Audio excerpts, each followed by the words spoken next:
Bonjour tout le monde, j'espère que vous allez bien. Alors, aujourd'hui, j'aimerais que nous parlions de ce Saint Graal que nous essayons tous d'obtenir, l'amour de soi. Après cette merveilleuse présentation, attaquons. Alors, je pense que des grosses problématiques de l'humain, selon moi, c'est l'amour de soi. C'est-à-dire qu'on ne s'aime pas.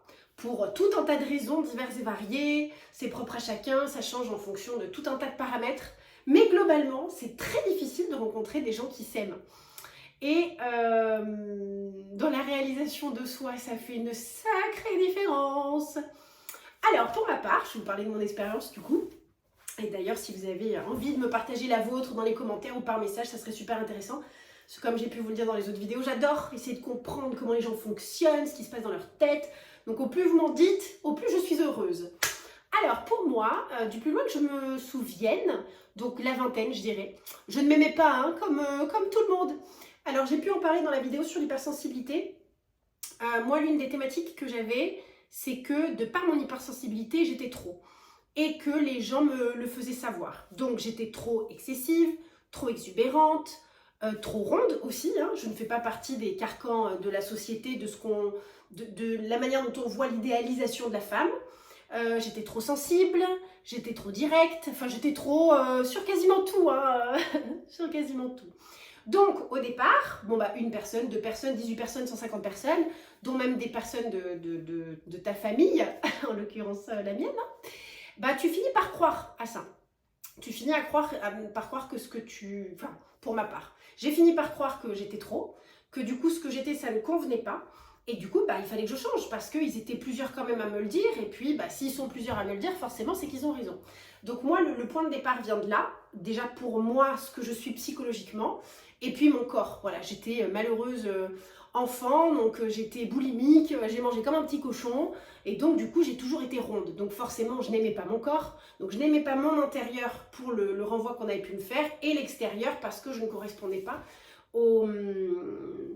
à l'idéalisation de ce qu'est une belle femme. Alors, comment est-ce que j'ai pu dépasser ça? Je me rappelle que vers 25 ans, et j'ai déjà dû en parler dans la vidéo, alors désolée si je me rabâche, je sais que vers mes 25 ans, il y a eu vraiment un point de départ. Parce que je me suis dit, ok, j'ai essayé de me rentrer dans le moule, de me minimiser, d'être moins trop, donc moins tout finalement, donc pas du tout moi, hein, vu que ça dérangeait les gens. Et je pense que le point de départ, c'est le regard des autres. Voilà, c'est par là que je vais commencer.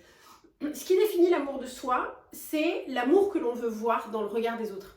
C'est-à-dire que si les autres ne nous aiment pas, je pense qu'il est très difficile de s'aimer quand on ne s'aime pas à la base. Et c'était mon cas. Donc, quand toutes les personnes vous renvoient, enfin toutes les personnes, j'avais des amis quand même, hein, je n'étais pas sous du guette, mais quand beaucoup de personnes vous renvoient que ce que vous êtes ne convient pas, forcément, on ne peut pas vous aimer si ce que vous êtes ne convient pas. Et on a envie de plaire à l'autre pour pouvoir justement s'aimer, parce que s'il nous aime, on pourra justement récupérer cet amour. Je pense que, comme beaucoup de personnes, sûrement ce mécanisme, l'amour que tu n'as pas à l'intérieur, tu essaies de le récupérer à l'extérieur par tout un tas d'addictions, de vices, ou l'amour, ou la dépendance affective, par exemple. C'est un peu le même principe. Donc, à force qu'on m'ait renvoyé cette image-là, j'avais envie de garder mes amis, j'avais envie qu'on m'aime, j'avais envie de ne pas me retrouver seule. Donc, tu essayes de calquer, enfin, j'essayais de calquer, je veux dire, pour moi, ce qui est question de moi, j'essayais de calquer à l'image que je pensais que les gens attendaient de moi. Donc, je me suis contorsionnée pour essayer de rentrer dans le moule et j'étais très malheureuse et c'était pas forcément plus satisfaisant. Parce que vu que j'essayais d'être quelqu'un que je ne suis pas, c'était pas forcément convenable ou ça n'allait toujours pas. Donc là, je me rappelle avoir eu vers 25 ans cette prise de conscience de me dire, ok, d'un côté, t'es critiqué, mais tais-toi. Et de l'autre côté, t'es peut-être un peu moins critiqué, mais toujours critiqué. Et t'es pas du tout toi. Et t'es toute comme ça, tordue, et c'est un petit peu l'enfer. Donc je me suis dit, mais à quoi bon, en fait? À quoi bon? Et pour moi, c'est le premier point, c'est vraiment se libérer du regard des autres. Moi, comment est-ce que j'ai commencé à m'aimer? Ça a commencé à démarrer quand j'ai voulu me détacher du regard des autres. Parce que je me suis dit, de toute façon, dans tous les cas, tu seras critiqué. tu seras critiquée, mais autant être critiquée en étant toi et en étant heureuse. Donc ça, pour moi, je pense que ça a été la première marche du tremplin qui m'a menée à l'amour de moi. Alors ça n'a pas été facile, hein, je vous dis ça, j'ai 40 ans, donc il s'en est passé des années, hein, c'était pas facile, j'ai dû me forcer, ça je sais que j'en avais déjà parlé, j'ai dû, voilà, ça a pris du temps, mais pour moi c'était indispensable parce que dans tous les cas j'étais trop, c'était un fait avéré, et c'était pas, comment dire, j'étais pas mal dans ma vie, donc c'était pas un caprice, c'est ma personnalité, je suis exubérante, je suis excessive et tout, etc. Donc il y a des choses évidemment qui se sont gommées avec le temps, mais la majeure partie, c'est ce que je suis. De par mon hypersensibilité, je suis un feu d'artifice. Donc du coup, j'allais toujours être comme ça. Et j'allais pas pouvoir passer ma vie à être critiquée ou à m'en vouloir d'être ce que je suis. Donc du coup, pour moi, la première étape, c'est de ne plus me voir via le regard des autres. Et donc de me détacher de leur regard pour commencer à apprécier qui j'étais et commencer à me permettre d'être qui j'étais. Donc quelqu'un d'excessif, quelqu'un de trop, quelqu'un de trop. Bon, voilà, de toute évidence, ils étaient tous d'accord là-dessus. Donc ça, pour moi, ça a été le premier step. Ça m'a permis déjà de me libérer d'une partie et d'évoluer là-dessus. Ensuite, la deuxième chose, ça a été de me libérer des carcans sociétaux. Alors, on sait tous à quoi est censée ressembler une belle femme. D'ailleurs, chaque année, vous avez les élections des belles femmes et tout, etc. dans les magazines. Toutes les mannequins, la plupart des mannequins, ça se démocratise un peu, mais c'est pas encore trop ça, pèse pas plus de 40 kilos, hein, tout habillé, tout mouillé. Hein. Donc voilà, une femme, une belle femme, elle est censée être fine, grande, longiligne, avec des formes, très pomponnées, maquillée, le vernis, des belles tenues, etc. Ça prêtait beaucoup. Ça, pour moi, ça a été la deuxième étape. J'aime mettre des robes parfois, me maquiller et tout, etc. Mais moi, je suis pas une meuf qui aime passer du temps à se maquiller, etc. Ça me fait penser à ma sœur Marine. Souvent, quand je suis chez moi, en plus, je suis en télétravail, donc je suis en tenue large, baba cool. J'ai pas mal voyagé, donc j'ai plein de pantalons très colorés, très larges. Et donc, la plupart du temps, quand je sors pas de chez moi, je reste habillée comme ça. Et ma sœur se foutait souvent de ma gueule en disant, voilà, tu sors de chez toi, t'es toujours en pyjama. Donc, c'était un petit peu la vanne. Donc, je suis pas une meuf qui met du vernis, je me maquille, mais pas tous les jours. Je suis pas une meuf qui se pomponne, en fait, c'est pas mon délire. Donc, déjà, c'est à ce moment-là deux choix, encore une fois. Comme pour le même principe du regard de l'autre, c'est se dire, ok, d'un côté, si je veux essayer de ressembler le plus possible à l'image parfaite que la société détermine et que le regard des autres détermine, il faut que je fasse un régime parce que je suis trop ronde en fonction de ce qu'attendent les hommes et le perfectionnisme.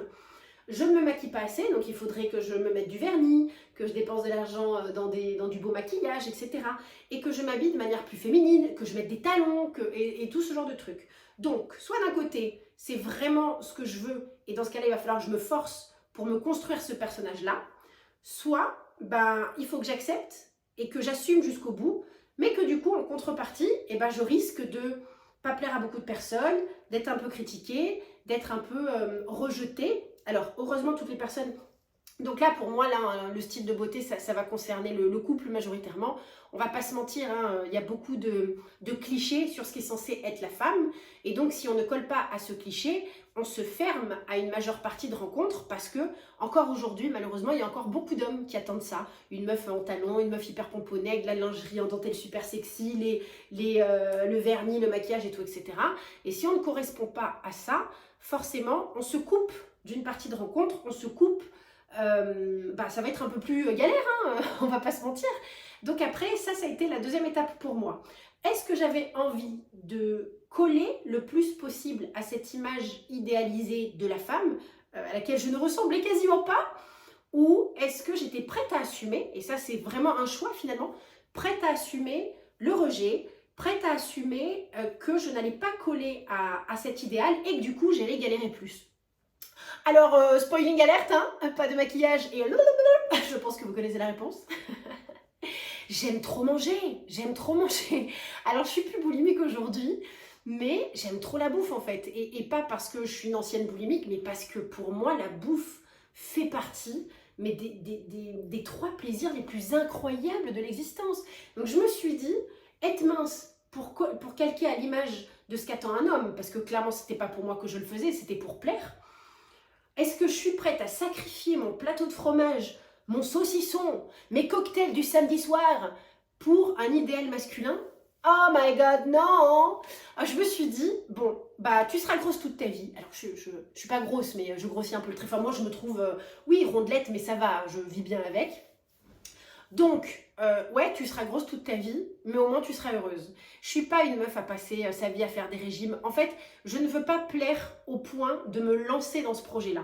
Et ça, je pense que c'est super important, savoir ce qui est important pour soi et assumer les conséquences. C'est-à-dire que soit j'ai envie de faire être une bombe atomique. Dans ce cas-là, bah, j'arrête de manger du sucre, j'arrête de manger du gras, je me lance dans 5-6 heures de sport par semaine et étant en télétravail, ça serait possible. Je m'achète du maquillage, je fais des tutos au vernis et tout, etc. Et dans ce cas-là, j'assume les conséquences de me forcer à être quelqu'un d'autre pour pouvoir accéder à ce qu'on attend de moi sociétalement. Soit derrière, je décide de continuer à bouffer comme un petit cochon, de ne pas me maquiller et tout, etc. Mais derrière, j'assume ce qui va en découler. Je plairai à moins d'hommes, je ne serai pas vue comme un objet de désir, etc. Ce qu'il ne faut surtout pas, selon moi, c'est rester entre les deux et dire « Ah, je suis grosse, ah, je plais à personne » et derrière pleurer, mais rien faire pour que ça change. Voilà. Alors, moi, je suis très blanc ou noir hein, aussi, j'en ai bien conscience. Mais là, si on prend ces deux pans-là, s'assumer tel que l'on est et coller le plus proche de l'idéalisation sociétale, il n'y a pas vraiment d'entre-deux en fait. Donc, à un moment donné, décider de ce qu'il y a de mieux pour nous en son âme et conscience et l'assumer jusqu'au bout. Donc ça a été le deuxième step, de se dire, bon, meuf, à l'intérieur, tu te sens être une bonasse, mais à l'extérieur, ils n'ont pas l'air d'être tous d'accord. Alors après, avec de la volonté, tu pourrais devenir une bonasse. Encore une fois, en fonction de ce que la société attend, hein, soyons clairs. Mais est-ce que tu en as réellement envie? Non. Est-ce que tu es prête? Ça me fait penser au bouquin dont je vous avais parlé là, de Marc Random, L'art subtil de s'en foutre. Est-ce que tu es prête à passer au travers de toutes les souffrances auxquelles tu vas devoir t'imposer pour y arriver? Non. Franchement, non. Tant pis, je plairai à qui je plairai. Alors, enfin, je plairai à qui je plairai. J'ai jamais pris tout et n'importe qui pour autant, mais voilà, je plairai à des personnes qui auront plus d'intelligence, plus de subtilité, qui sauront voir en moi d'autres beautés que l'extérieur et qui sauront s'intéresser à moi dans mon entièreté. Et c'est pas plus mal parce qu'au vu de mon hypersensibilité, au vu de mon caractère, de mon tempérament, c'est mieux. Donc je suis un package, bon. Donc finalement, c'est pas plus mal. Mais il fallait assumer cette conséquence-là. Donc déjà, premier point, se libérer du regard de l'autre le plus possible. Parce que quand on ne fait plus attention à comment on nous regarde ou quand on fait moins attention à ce qu'on va dire de nous, eh ben, on se permet d'être qui l'on est et on se permet, on se fait plaisir quoi. J'ai souvent dit monter sur les podiums, moi j'étais trop à la vingtaine une meuf des podiums et je savais très bien que je pouvais pas passer pour une fille facile ou une fille qui en faisait trop ou une fille qui essayait d'attirer le regard alors que moi j'aimais juste danser sur le podium, je pensais même pas à tout ça. C'était juste que j'aimais être là, faire le clown, faire rire mes copines, c'était même pas dans une thématique de séduction parce que vous me verriez danser, vraiment la séduction et la danse, c'est pas, ça va pas ensemble chez moi. Donc j'ai jamais fait cette démarche pour qu'on me regarde genre, c'est vraiment genre... Voilà, ce genre de podium, hein, donc ça vous laisse imaginer. Ah, j'ai perdu mon idée. Ah oui, voilà, je sais donc l'image que ça pouvait renvoyer de moi, mais vu que j'en avais rien à faire de ce qu'ils allaient penser de moi, parce que pour la plupart c'est des gens qu'on n'allait pas revoir, et donc quelle importance de donner plus de crédit à ce qu'on va revoir que ce que j'ai envie, je me permettais d'aller sur les podiums, de passer pour une grosse débile ou une meuf facile, peu importe. Donc le regard des autres. Derrière, assumer ce que l'on est. Je pense que beaucoup de personnes vont pleurer de pas... Alors, on peut s'arranger dans la vie, il y a des choses qu'on ne peut pas changer. Voilà, je ne changerai pas mon visage à part si je faisais de la chirurgie esthétique ou d'autres choses, mais on peut changer sa couleur de cheveux, on peut changer sa coupe de cheveux, on peut changer son maquillage, on peut changer ses vêtements. Il y a plein de choses qui sont modifiables. Et je pense que si on est très malheureux du corps dans lequel on est et de tout le reste, il y a pas mal d'artifices qui peuvent être mis en place pour changer la situation. Mais je pense que ce qui est important, c'est est-ce que le mal-être nécessite tout ça? Si c'est oui, pas de problème, c'est sans jugement, pas de problème. Mais par contre, on ne peut pas pleurer de l'état dans lequel on est et derrière se complaire là-dedans et de rien faire pour. C'est pas logique les gars. Donc à un moment donné, si on se trouve trop gros, eh ben, on fait un rééquilibrage alimentaire, on va faire du sport, on se bouge le derche. Soit on se trouve qu'on est mal habillé, qu'on se maquille mal. Alors en fonction des budgets de chacun, on ne peut pas tous changer notre garde-robe du jour au lendemain, mais il y a aujourd'hui plein de tutos sur internet, il y a plein de sites qui vous donnent des conseils en fonction des morphos, il y a plein de choses qui existent. Par contre, après, il faut être proactif et se bouger, sinon forcément, on n'y arrive pas. Donc, regarde l'autre et assumer ce que l'on est et décider. Donc à partir du moment où je savais très bien que je serais jamais une meuf à écumer les salles de sport, que j'arrêterais jamais de bouffer du saucisson, du fromage et de boire mes cocktails le samedi soir, je serais toujours comme ça. Donc je n'avais que le choix, je n'avais pas d'autre choix que d'assumer ce que j'étais. Parce qu'à un moment donné, c'était fait en pleine conscience. Voilà. Mais au moins, j'ai commencé à arrêter à dire « Ah, je suis trop grosse. Ah, j'en ai marre d'être grosse. » Bah, si t'en as marre d'être grosse, bouge ton cul. Voilà. Sinon, ferme ta gueule. Voilà. C'est ce que je me disais à moi-même. Hein. Voilà. Donc, j'ai décidé de fermer ma gueule et d'assumer ce que j'étais. Ça, c'est le deuxième point. Deuxième point. Ensuite, j'ai commencé à lire des bouquins de dev perso. Évidemment, hein, je pense que beaucoup de personnes qui sont pas bien ont dû faire ça. Et j'ai commencé à faire des exercices pourris. Alors, je sais que c'est lunaire ce que je vais vous dire, mais ça a vraiment fonctionné chez moi. J'avais lu un espèce de bouquin où, vous savez, il y a cet exercice pourri où tu te regardes dans la glace et tu te dis « T'es une belle gosse, t'es incroyable, t'es vraiment merveilleuse !» Et c'est ce que j'ai fait. J'ai commencé le matin à me regarder dans le miroir et à me dire « Waouh, t'es merveilleuse, t'es incroyable !» Et je me le répétais, et je me le répétais, et je me le répétais. Et il y a cette expérience, je ne sais pas si vous l'avez vu, des poteries, un peu de poteries. Bon, il faudrait que je rentre dans le détail parce que c'est une légende urbaine racontée de bouche en oreille et personne ne sait si c'est vrai cette histoire. Où il y a quelqu'un qui disait un pot de riz plein de compliments et un autre pot de riz plein d'insultes et tout, etc. Et le riz est devenu noir. Comment? Incroyable histoire, on n'en sait rien. Mais l'idée derrière qui était soulevée, c'est qu'évidemment, avec la pensée positive, on a beaucoup plus de résultats qu'avec la pensée négative. Se dire « Oh là là, je suis grosse, oh je suis ci, oh là là, je suis ça », bah forcément les gars, ça va servir à rien, ça nous mène à quoi? Alors que de se dire, même si c'était faux en fait, et je ne le pensais pas quand je me le disais en me regardant dans le miroir, mais à force de me dire « Hé meuf, t'es une belle gosse, franchement t'assures, t'es bien et tout, etc. Franchement, regarde, t'as ça comme qualité », me répéter les qualités, t'es belle, t'as quand même une belle bouche, t'as des beaux yeux, t'as une belle poitrine, et franchement, belle gosse. Et ben à force, j'ai commencé à y croire et ça m'a vraiment aidé. Et je sais que ça semble fou. Je me souviens une fois, je m'en parlais avec un pote et je lui ai dit fais cet exercice. Il m'a regardé, il m'a fait ouais, genre comme un bouffon, je vais parler au miroir. Je sais, ça semble lunaire. En tout cas, ça a marché pour moi. Et donc, à force d'être dans cette pensée positive et de me dire ok, tu te trouves grosse, mais est-ce que tu iras au sport? Non. Bah donc, assume ce que t'es. Tu as quand même des qualités, et plutôt que de voir les choses sous le versant négatif, vois les choses sous le versant positif, plutôt que de te répéter perpétuellement ce que tu n'aimes pas chez toi, bah répète-toi ce que tu aimes chez toi. Et voilà, et je me suis dit, franchement, et à force, ça permet de réaxer son cerveau et de voir les choses différemment finalement. Le fameux verre à moitié plein, à moitié vide.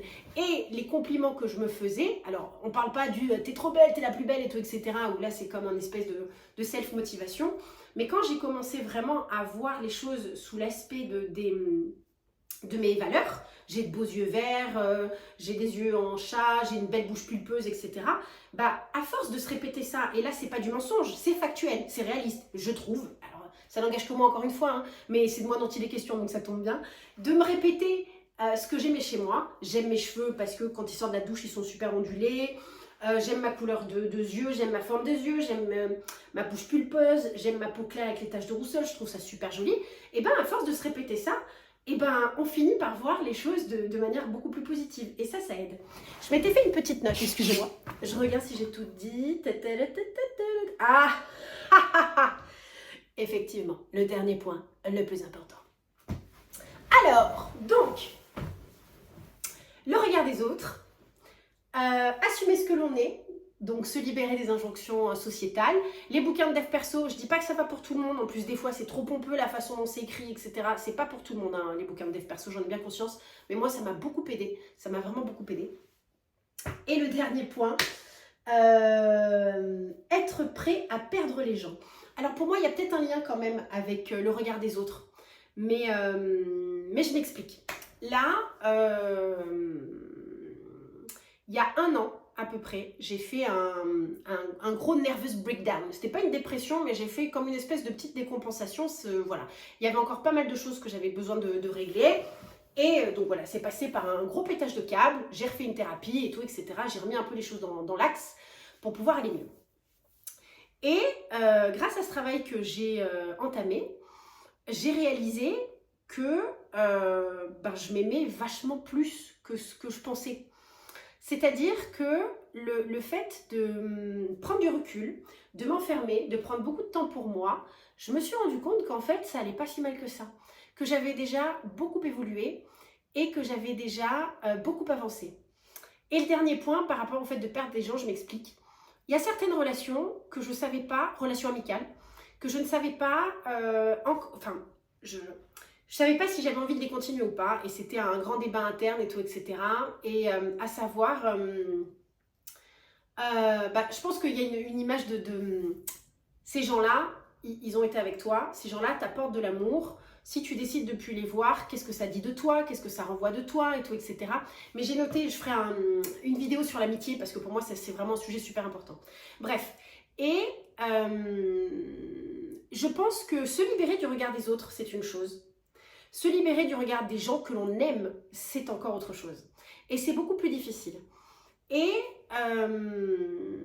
avoir le courage, je vois ça comme du courage, de mettre fin à certaines amitiés parce qu'elles ne nous conviennent plus et donc perdre de l'amour, forcément, ça peut être super difficile. Ça peut être super difficile. Et pour moi, ça a été une étape importante et indispensable dans l'amour, dans la démarche de l'amour de moi. Parce que du coup, quand on est prêt à tout perdre pour ses convictions personnelles et pour ce qu'on considère être important, là pour moi, à ce moment-là, j'ai réalisé que j'étais arrivée à un niveau d'amour de moi qui était quasi max, quoi. C'est-à-dire que quand tu es prêt à sacrifier les gens, de manière factuelle, hein, je veux dire, je suis pas en train de vous dire que ah là là, elle a dit ci, oh ah là là, elle a fait ça, et tout d'un coup j'éjecte les gens de ma vie. Je parle de choses vraiment qui pouvaient être dérangeantes et qui ne convenaient pas. Et quand tu es prêt à aller jusque-là, c'est que là, tu as vraiment décidé de te faire passer en premier et que tu as vraiment décidé que ce que tu ressens et que l'amour que tu as pour toi et le fait de vouloir te respecter est plus important que tout. Excusez-moi. Alors, je ne sais pas si ça fait sens, mais pour moi, ça fait beaucoup de sens. Parce que là, j'ai vraiment réalisé que c'était moi qui passais avant. Et quand c'est toi qui passes avant, c'est que vraiment, tu es la personne que tu aimes le plus au monde. Voilà. Et c'est là qu'est le lien. Désolée si la façon dont je l'ai dit était peut-être pas très claire, mais le fait d'avoir posé certaines limites, d'avoir été capable d'envisager de me passer de certaines personnes, de couper les liens avec certaines personnes, je me suis dit, la meuf, tes principes, tes valeurs, ce qui est important pour toi, et tout ce que tu considères être important pour toi, va au-delà que de garder des gens autour de toi pour l'amour qu'ils t'apportent ou pour le bien-être qu'ils t'apportent. Et là, je me suis dit, ça y est, t'es vraiment prête. Pour moi, être prête à me retrouver toute seule, et ça a été une super séance de thérapie avec ma psy, être prête de dire, ok, aujourd'hui, je sais ce qui est important pour moi, je sais ce que je vaux, je sais ce que je veux, et si je me retrouve face à des personnes qui ne sont pas prêtes à accepter ça, alors dans ce cas-là, je préfère que ça s'arrête, parce que je sais aujourd'hui que ce que je veux et que ce que je demande, c'est indispensable pour moi. Ce n'est pas des caprices ou des trucs comme ça, c'est vraiment l'essence même de ce que je suis, donc il faut que ce soit respecté. Et si tu te retrouves face avec des personnes avec qui ça ne convient pas, il est peut-être temps d'arrêter. Et c'est ce que j'ai fait. Et là, pour moi, c'était vraiment, comme je viens de vous dire, la cerise sur le gâteau de « Waouh, maintenant tu t'aimes vraiment parce que tu fais vraiment passer tes besoins et ce qui est important pour toi avant tout le reste, finalement. » Et ça, pour moi, c'est la consécration de l'amour absolu. Et quand j'avais 20 ans, pour moi, la chose la plus importante dans la vie, c'était l'amour. Mais l'amour amoureux. Je me suis fait tatouer une étoile filante, là, quand j'avais 20 ans. Une étoile filante parce que, c'est kitsch, hein, accrochez-vous, vraiment, c'est bon. Parce que je rêvais un jour d'être l'étoile filante d'un homme et d'avoir la capacité de réaliser tous ses rêves. Oui, je sais. Voilà, c'est dire à quel point c'était important pour moi. J'étais très romantique, très sentimentale, je le suis toujours, mais de manière différente bien évidemment. Mais c'est fou, maintenant avec le recul du haut de mes 40 ans, de me dire qu'à ce moment-là, à 20 ans, je considérais que ce qui avait de plus important, c'était l'amour amoureux. Et j'y accordais une telle importance que je l'ai tatoué sur mon corps et que finalement, je considérais que je ne serais jamais complète tant que je ne serais pas amoureuse et tant que je n'aurais pas rencontré l'homme de ma vie. Et c'est fou parce qu'à ce moment-là, je réalise maintenant avec le recul à quel point je ne m'aimais pas suffisamment parce que je mettais mon bonheur finalement presque entre les mains de quelqu'un d'autre et presque dans la réalisation du couple. Ça, c'est une autre vidéo, je ferai une vidéo sur le couple et tout, etc. C'est des sujets super intéressants. Ah bref, recentre-toi. Et c'est fou finalement quand j'y pense aujourd'hui. Alors, aujourd'hui, j'ai envie de rencontrer quelqu'un. Voilà, je suis célibataire, j'ai envie de rencontrer quelqu'un. Après, si ça arrive, c'est super. Si ça n'arrive pas, c'est super. Dans tous les cas, ça sera super. Parce que vivre une belle histoire d'amour, c'est fantastique. Mais si je n'ai pas l'opportunité de la vivre, je la vis déjà avec moi. Et ça, mon Dieu, mais c'est la plus belle histoire d'amour qui soit. C'est là que je voulais en venir. Quand j'ai dit au tout début de la vidéo que s'aimer, ça change tout. Mais mon Dieu, les gars, s'aimer, ça change tout. Donc à 20 ans, je considère que c'est ça le plus important, c'est l'amour. Et donc là, je suis dans cette petite maison de ville depuis 2 ans. Et j'ai fini la déco, là, il y a quelques mois seulement, parce que j'avais repeint, ça a été long, bon. Et j'avais acheté une phrase en fer forgé, là, il y a 2 ans, que j'ai enfin mis sur le mur. Et la phrase, c'est l'ingrédient secret, c'est l'amour. Et c'est super ce moment, parce que je la colle avec ma coloc, et je lui dis, qu'est-ce que ça t'inspire? Et on était, elle avait très bien compris ce dont je voulais parler. Quand le secret, l'ingrédient secret, excusez-moi, elle est en anglais, donc j'ai envie de la dire en anglais. L'ingrédient secret, c'est l'amour. Mais pour moi, c'est ça que j'ai compris ces dernières années. Pas, alors l'amour en général, l'amour universel, plus l'amour du couple comme je le voyais à 20 ans. Ça, c'est un point super important pour moi, mais ça n'est plus le plus important. L'ingrédient secret, c'est l'amour, les gars. Le fait de s'aimer, quand on s'aime, tout change. Et là, je le vois. Je suis arrivée du coup au paroxysme de l'amour de moi et ça évoluera peut-être encore. Alors, sans mégalomanie, sans voilà, hein, on est bien d'accord. On a parlé la dernière fois des compliments, je pense que vous avez compris. Je m'aime, mais ça ne veut pas dire que je suis là. Et que voilà, on ne parle pas de comportement déviant, on parle de s'aimer tel que l'on est, s'aimer comme l'on est, avec ses qualités et ses défauts, en acceptant ses qualités et en acceptant ses défauts aussi. Hein. L'un ne va pas sans l'autre malheureusement si on veut arriver au bout de cette démarche. Et depuis 2 ans, depuis 1 an, on va dire réellement, grâce à ça, le fait d'avoir réalisé que je m'aimais plus que tout et que la priorité c'était moi, grâce à cet amour, j'ai réussi à enlever des gens de ma vie, j'ai réussi à poser des limites, mes relations ont changé et je le vois, comme je vous ai dit, je parlerai du couple, mais ma façon de sélectionner, alors c'est mal dit, mais comment dire, ma recherche, ça fait très supermarché, mais je ne m'intéresse plus, je n'ai plus les mêmes attentes. Voilà. Avant, j'avais des critères qui sont très différents de ceux de maintenant. Là, je le garde pour la vidéo sur le couple et tout, etc. Mais je vois à quel point je suis devenue plus exigeante.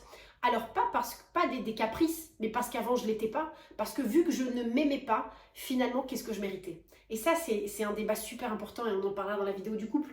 Je pense que tant que je ne m'aimais pas, je n'étais pas prête à aller au bout de mes attentes. C'est-à-dire que je pouvais accepter de la violence verbale, je pouvais accepter des comportements complètement inadéquats, parce que finalement, vu que je ne m'aimais pas, est-ce que je méritais vraiment autre chose que ça? Alors qu'aujourd'hui, et c'est pour ça que j'ai une vision très arrêtée sur le couple, c'est-à-dire que si ça arrive, c'est trop chouette, et si ça n'arrive pas, c'est trop chouette. C'est-à-dire qu'aujourd'hui, je n'ai pas besoin de me voir à travers le couple. Grâce à l'amour que j'ai de moi, cet amour-là, il suffit. C'est-à-dire que j'ai plus besoin que ce soit l'extérieur qui me le donne. Et je pense que pendant des années, comme je vous l'ai dit, j'étais dépendante affective, je sélectionnais mal mes mecs parce que je ne m'aimais pas et j'avais besoin de vampiriser à l'extérieur l'amour que j'arrivais pas à trouver en moi. Et maintenant que je me kiffe de ouf, j'ai plus besoin que ce soit les autres qui viennent m'arroser de leur amour comme une petite fleur. Et ça, c'est génial parce que du coup, ça change tout. Parce que quand on manque d'amour, et que du coup, imaginons, j'ai que 30%, j'ai besoin de trouver 70% à l'extérieur. Je vais vampiriser, je vais avoir plein de relations, qu'elles soient sexuelles ou amoureuses ou amicales, je vais être très en demande, je vais être très vampirisante, et je vais attendre que ce soit les personnes à l'extérieur qui vont remplir ça. Et donc du coup, je vais accepter des choses qui ne sont pas acceptables, parce que mieux vaut avoir des amis agressifs ou insultants que pas d'amis du tout. Et donc malheureusement, la déviance, c'est que ça mène à accepter des comportements qui ne devraient peut-être pas avoir lieu. Et c'est pour ça que tous les matins, quand je descends de ma chambre et que je vois cette phrase, le secret ingrédient est l'amour, mais mon Dieu, mais ça me rend trop heureuse parce que je me dis, mais je vois à quel point aujourd'hui, je vois les choses de manière différente. J'avais pu parler de mon frère aussi dans la dépendance affective, et rien que ça, avant mon frère, je le vampirisais. Mon frère, c'était mon pilier dans la vie, j'avais besoin de le voir tout le temps, j'avais besoin de lui parler tout le temps, j'avais besoin, et j'étais en manque quand je le voyais pas, comme une espèce de drogué. Alors qu'aujourd'hui, je l'aime pour ce qu'il est, je l'aime pour ce qu'il m'apporte en tant qu'humain, je l'aime plus parce que j'ai besoin qu'il me donne cet amour pour exister. Donc je trouve que ça change le lien avec les gens, ça change ses relations amoureuses, ça change les attentes et ça m'apporte un apaisement qui fait qu'aujourd'hui, je peux me séparer de certaines personnes dans la vie amicale. Alors je dis pas que je suis pas triste, évidemment ça me fait de la peine, mais aujourd'hui j'ai envie de coller au plus près de mes besoins et de mes envies. Le fait de m'aimer fait que je m'assume totalement dans mon entièreté, excusez-moi, avec mes qualités et mes défauts. C'est-à-dire que oui, je suis excessive, oui, je suis exigeante, oui, j'ai une haute... des hautes attentes en termes de valeur, respect, etc. Mais qu'aujourd'hui, j'assume ça, j'assume ce que je suis et j'assume les conséquences. Donc si je dois perdre des personnes sur le passage, c'est que ça devait être ainsi. Il n'est plus question aujourd'hui que je m'abaisse à rentrer dans ce moule, que je me minimise parce que ça ne convient pas aux autres. Les gens que l'on côtoie sont censés nous aimer de notre entièreté. Et là, encore une fois, je ne parle pas de caprice. Je ne suis pas en train de dire que je me comporte comme une connasse et que les gens qui m'aiment doivent l'accepter. Je dis juste que on a tous des qualités et des défauts et qu'on doit côtoyer des gens qui nous acceptent dans notre entièreté. Et que si ça ne convient pas, eh bien tant pis, c'est que ça ne va pas convenir. Mais quand on s'aime, on l'accepte plus. Quand on s'aime, voilà, comme je vous l'ai dit, on donne moins d'importance au regard des autres. On s'assume complètement, voilà. Je serai toujours une petite grosse qui se maquille pas et qui s'habille avec ses pantalons en pyjama. Bisous Marine. C'était quoi le dernier point? On perdra peut-être des gens sur la route, mais au moins on arrêtera de se foutre dans ce moule et d'essayer de convenir à quelque chose qui nous conviendra peut-être pas plus. Voilà. Je sais qu'on vit dans une société difficile, je sais que c'est compliqué d'envisager de perdre l'amour de son amoureux, de perdre l'amour de ses amis, de perdre l'amour des gens, de se retrouver potentiellement seul. Je vous dis ça, mais moi c'est une de mes plus grandes peurs d'être seule. J'ai besoin de liens sociaux, donc être seule, ça serait dramatique pour moi. Mais s'il faut en passer par là pour être exactement la personne que je suis, eh ben, il le faut. Il le faut. Ça me semble indispensable. Et je pense que c'est très important de revendiquer un peu ces comportements parce que sinon il y a trop de déviance en fait. Je terminerai juste sur un petit exemple qui est lié un peu au couple. Là, je parlais, il y a quelques soirs, j'étais chez mon frère et je côtoie un mec en ce moment. Et donc du coup, je lui parle de quelque chose qu'il a fait qui ne m'a pas plu. Et tout de suite, je lui ai dit, écoute, ça me plaît pas, ça me convient pas, je vois les choses comme ci, tranquille, hein, mais c'était dit. Et tout de suite, mon frère, pas se braque, mais il a ce mouvement de recul et il dit, mais quand même, c'est un peu tôt peut-être pour lui dire les choses comme ça, il pourrait se braquer. Et en fait, ça me rend ouf, et c'est pas lui, mais beaucoup de gens sont matrixés comme ça. Et là, il y a un autre pote à nous, et on est tous les trois, et on se regarde avec le pote, il lui dit, mais pas du tout en fait. Faut poser les limites tout de suite, et faut dire tout de suite ce qui convient ou ce qui convient pas. Et si ça lui convient pas, tant pis. Et c'est ce que je dis à mon frère à ce moment-là. Je lui dis, Mika, je vais pas accepter moins que ce que je mérite. Là, ce que je lui dis, c'est du domaine du respect en fait. Je suis pas en train de lui dire, mets des chaussettes jaunes, sinon je ne peux jamais te revoir. Voilà, on parle de quelque chose d'important. De la base en fait. Le respect, la communication et tout, etc. Et si le mec, dès le départ, ne respecte pas ce qui est important pour moi, alors je préfère perdre la relation plutôt que de continuer dans quelque chose qui sera pas à la hauteur des bases que je considère être le minimum en fait. Et là, on a vraiment deux réactions. Mon frère qui dit, en gros, et de manière maladroite, rentre dans le moule pour être sûr de ne pas le perdre. Et mon pote qui dit, mais non, en fait, s'il faut le perdre, faut le perdre à un moment donné. On est ce que l'on est, il faut assumer ce que l'on est, et les gens doivent nous aimer pour ce que l'on est. Voilà. Donc ça, c'est deux façons différentes de voir les choses. Et pour moi, être prête à perdre cette relation pour coller à mon principe de respect et de valeur, c'est bien plus important. Et grâce à quoi j'en suis là aujourd'hui? Parce que je m'aime et que je suis prête à assumer les choses jusqu'au bout. Voilà les petits loups, j'espère que c'était clair. Je sais que des fois je suis un petit peu brouillon, alors n'hésitez pas à me le dire s'il faut que j'essaye de digresser un peu moins, que je me recentre un peu plus. Mais en tout cas, voilà, vraiment ma grande réalisation de cette dernière année, c'est que quand on s'aime, et ben je dis pas qu'on n'a plus besoin de rien, mais on a moins besoin d'artifice autour et ça rend ouf. Et ça rend ouf de voir à quel point ça change tout, à quel point ça améliore tout. Donc, je sais que je dis pas vraiment comment est-ce que je suis passée par là, hein, comme je vous ai dit, je vous dis les gros points, mais après comment y arriver, ça, malheureusement, je ne suis pas thérapeute, hein, je pourrais pas vous aider, mais peut-être une thérapie, ça peut être intéressant. Moi, je sais que j'en ai fait beaucoup tout au long de ma vie, c'est quelque chose qui m'a beaucoup aidé, donc peut-être que ça peut vous aider aussi. Faire des exercices, en parler à ses amis, enfin voilà, communiquer de toute façon, ça me semble indispensable pour avancer. En tout cas, aimez-vous, parce que vous êtes incroyable, vous êtes beau, vous êtes fort, vous avez plein de qualités, et répétez-vous ça tous les jours, pas des choses qui n'existent pas, mais identifiez les qualités que vous avez, assumez-les, arrêtez de dire non, moi j'ai que des défauts, j'ai pas de qualité. Évidemment, vous avez des qualités, donc faites la liste de ces qualités, et peut-être ça peut être un bon exercice tous les matins, de dire voilà, j'ai de beaux yeux verts, j'ai une sacrée belle bouche pulpeuse, quelle belle jambe, quels beaux cheveux. Et à force, et ben ça me permet peut-être de réaxer votre cerveau et de voir les choses de manière positive. Au final, ça coûte quoi d'essayer? Pas grand-chose. Alors peut-être ça peut être un bon exercice. Voilà. Assumez-vous, aimez-vous et vous verrez, la vie n'en sera que meilleure. Allez, à la semaine prochaine.